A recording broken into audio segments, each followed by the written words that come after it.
Next, chronologically, is myself. I came in 1971, and it was hard to remember now, but it was a grim moment.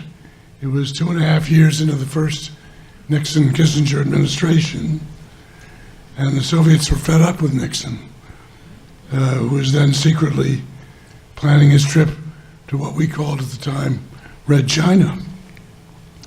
Relations with Moscow were lousy, American relations. Kissinger and Nixon had tried to strong-arm the Soviets into helping them get out of Vietnam by leaning on Hanoi to make a deal that would give Nixon his honorable exit, which the Soviets refused to do. My predecessor for the Washington Post in Moscow, the late Anthony Astrakhan, actually asked to be withdrawn from Moscow by the Post 6 months before his tour was supposed to be up, because he was sure he was about to be expelled, and thought it would be better for him and for the paper, as it was, certainly, for that not to happen. So we had a 6-month interregnum, 5 months before I got there. But the KGB was aggressive with American correspondents in '71. It was really a bad time.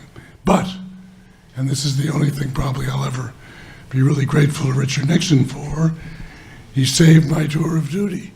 He made the deal first with Mao and Zhou Enlai to go to China, which in turn led to the possibility of making the deal to come to Moscow in May of 1972 for the first summit meeting. And it would be very difficult to overstate the change in the atmosphere that occurred with that summit meeting. A number of us who were here can remember this. It just became much easier on every front. Officials began to grant occasional official interviews. Soviet journalists became much more friendly. The idea of détente, which blossomed somewhat slightly later, got into the system, and we had a much better time. The summit itself that May, one of the most extraordinary events I covered in my 50 years at the Washington Post, was capped by this extraordinary press conference in the nightclub of the Intourist Hotel, where Kissinger explained the first Strategic Arms Limitation Treaty, one of the great events, I think, in the unraveling of the Cold War, although we weren't sure that's what it was at the time. But for the correspondents who were there then, I think an even bigger change simultaneously was brought on by the emergence of the dissidents. Most prominently, of course, Andrei Sakharov. There are several people here tonight who had the incredible experience of watching Sakharov drink his tea out of the saucer of his cup because the cup was too hot for him, and eat the cakes that his extraordinary wife, Elena Bonner, perhaps for American correspondents, the single biggest pain in the ass in Moscow, but also a remarkable person who did an extraordinary job helping her husband. They organized these press conferences in the apartment on a regular basis for years, and they were remarkable events. At the same time, the great, remarkable, also pain in the ass, Alexander Isaievich Solzhenitsyn decided that he too had to speak to the Western press.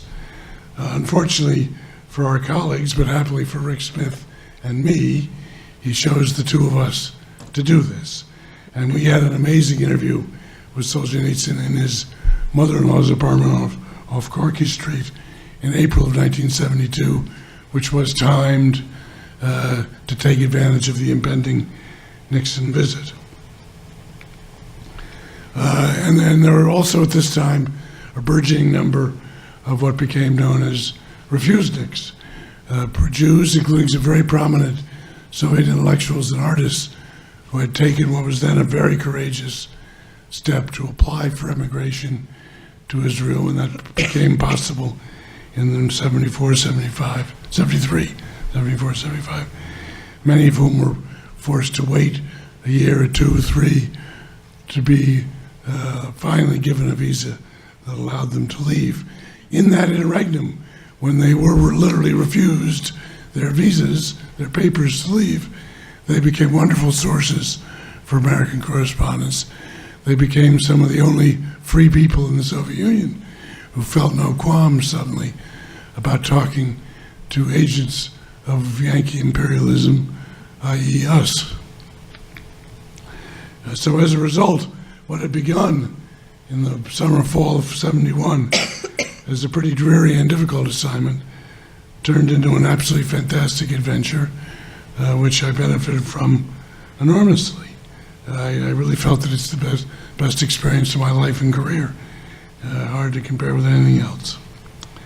Peter Osnos, who's here today, was my successor, and a very good one.